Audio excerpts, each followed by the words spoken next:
The Decorative Arts by Oscar Wilde. In my lecture tonight, I do not wish to give you any abstract definition of beauty.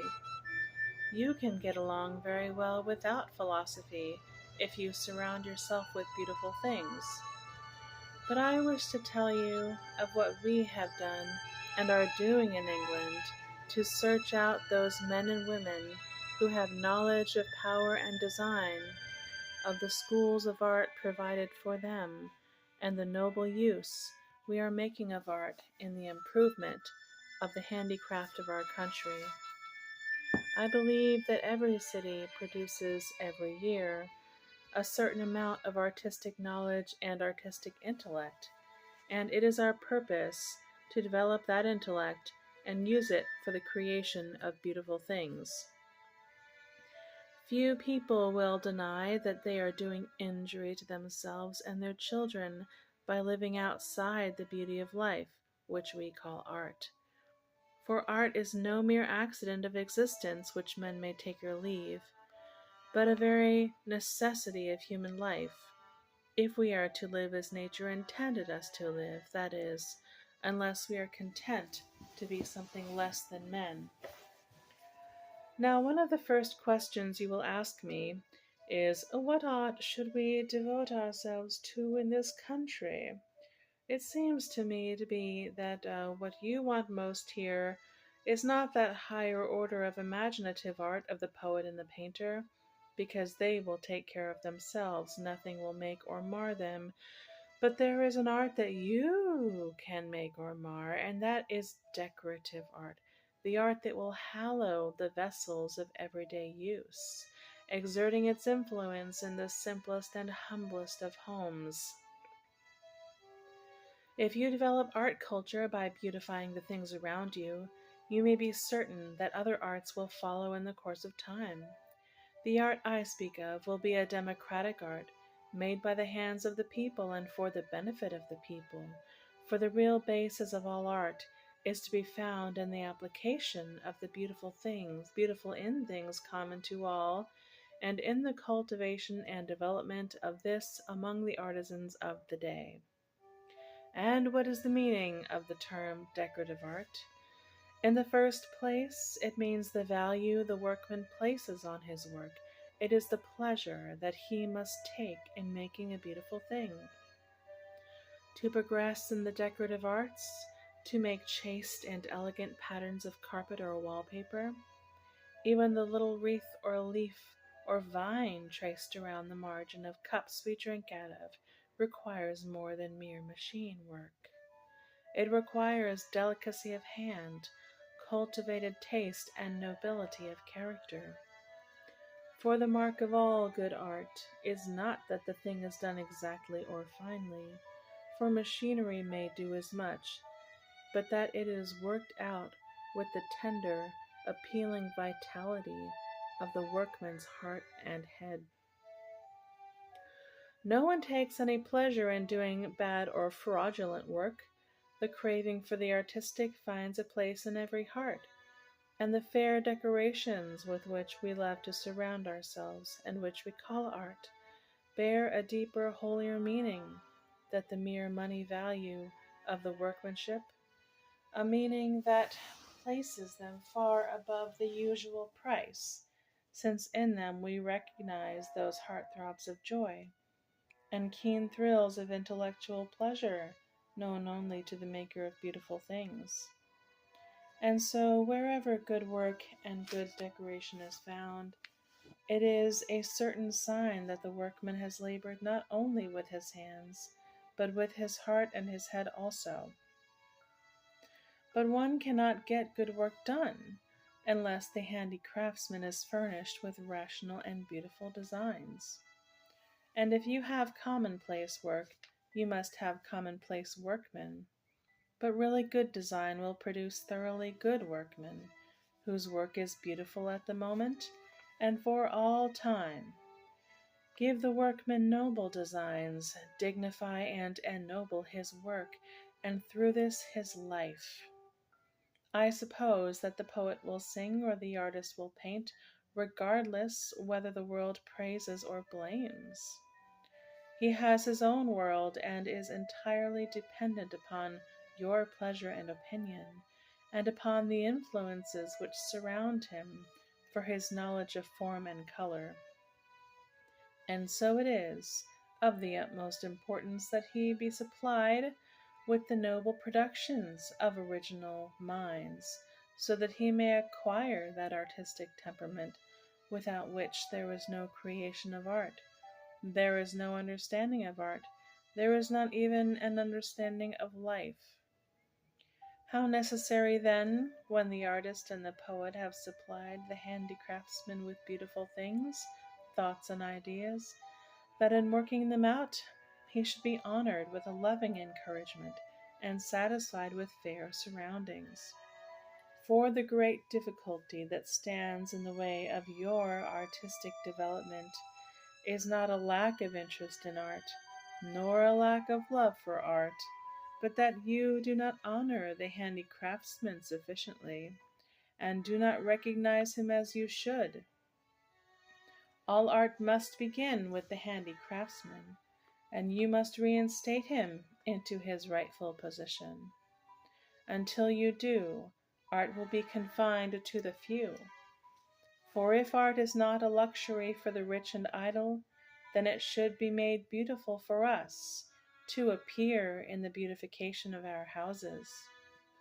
Nor will you honor the handicraftsman sufficiently until you can see that there is no nobler profession for your son to learn than the creation of the beautiful. We must be prepared to give to these crafts the best of our young men and young women, and when you have noble designs, you will attract these men and women of real refinement and knowledge to work for you. You ask me to name the most practical advance of art in the last 5 years in England. It is this. Of the young men with me at Oxford, men of position, taste, and high mental culture, one is now designing furniture, a second is working metal, a third is trying to revive the lost art of tapestry making, and so on. Indeed, such progress has been made in England during the last 5 years in all branches of the decorative arts, that I expect to see her take her place once again as the foremost of all nations in the cultivation and development of art and the encouragement of those who love to perpetuate in their handiwork the beauties about them.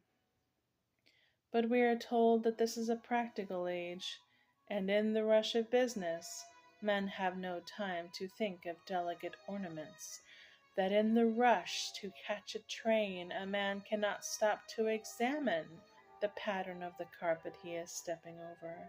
We are told that if articles in everyday use are only honestly made, we are satisfied if they are not ornamental. Indeed, honesty of work is essential to progress in a practical age, yet is this an honest age? This century has been marked by more dishonest workmanship and has produced more rubbish than any that preceded it. Every householder who furnishes a new residence discovers this in his carpets, which are badly designed, badly woven, and dyed with cheap aniline dyes, and which become faded and shabby with one summer's sun. Furniture is machine-made, and much of it is not even honestly joined but simply glued, and becomes split and twisted in less than 5 years' time.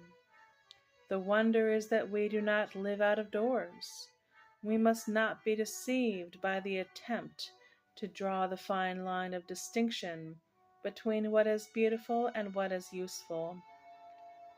Utility is always on the side of the beautifully decorated article and the skill of the workman. There is one article of furniture which has confronted me wherever I have gone on this continent, and that for absolutely horrid ugliness surpasses anything I have seen. the cast iron American stove. If it had been left in its natural ugliness, it might be endured as a necessary nuisance, like a dull relation on a rainy day, but manufacturers persist in decorating it with wreaths of black leaded and grimy roses at the base, and surmounting it with a dismal funereal urn, or where they are more extravagant than usual, with two. Thus it is that the dishonesty of the age has coined the most perfectly dreadful word at present forming our language, second hand. The meaning of which is that the moment you begin to use anything, it begins to decrease in value, until after 6 months it is worth nothing. I hope that the word will fall into such complete disuse that when philologists in the future try to discover what it means, they shall not be able. For it must always be remembered that what is well and carefully made by an honest workman, after a rational design, increases in beauty and value as the years go on, like the walls of Gothic cathedrals, which contain old marbles still as beautiful as when the chisels of the old workmen first rang upon them, carved woods as lovely and durable as when the plane first smoothed their sides, and they are now more firmly set in the earth and more beautiful than when first built. And the old furniture brought over from Europe, or made by the Pilgrims 200 years ago, and which I saw in New England, is just as strong and as beautiful today as it was on the day it came from the hands of its artificers. Simple of design, yet honestly made, it does not depreciate in value as does our modern furniture. And you have the satisfaction of knowing that your grandparents used that furniture before you, and your grandchildren will use it after you are gone. So always will good work thrive, and so should it. If this term second hand is to be understood as now it is, then you have your handicrafts fallen indeed. Why then this dishonesty and hypocrisy in our workmanship, this exceeding hollowness of modern handicraft, of articles of furniture which tell a lie every moment of their existence, of so-called works of art that are unpunished crimes? It is because they are made by artisans who no longer love their work. The old furniture, so massive, strong, and honest, was made by workmen who were familiar with the principles of beautiful design in an age when manual labor was considered noble and honorable. Your art will not improve until you seek out your workman and give him as far as possible the right surroundings. For remember that the real test and virtue of a workman is not his earnestness, nor his industry even, but his power of design only, and that design is no offspring of idle fancy. It is the result of accumulative observation and delightful habit. All the teaching in the world is of no avail in art unless you surround your workman with happy influences and with delightful things. It is impossible for him to have right ideas about color unless he sees the lovely colors of nature unspoiled about him. Impossible for him to supply beautiful incident and action in his work unless he sees beautiful incident and action in the world about him. For to cultivate sympathy, you must be among living things and thinking about them, and to cultivate admiration, you must be among beautiful things and looking at them.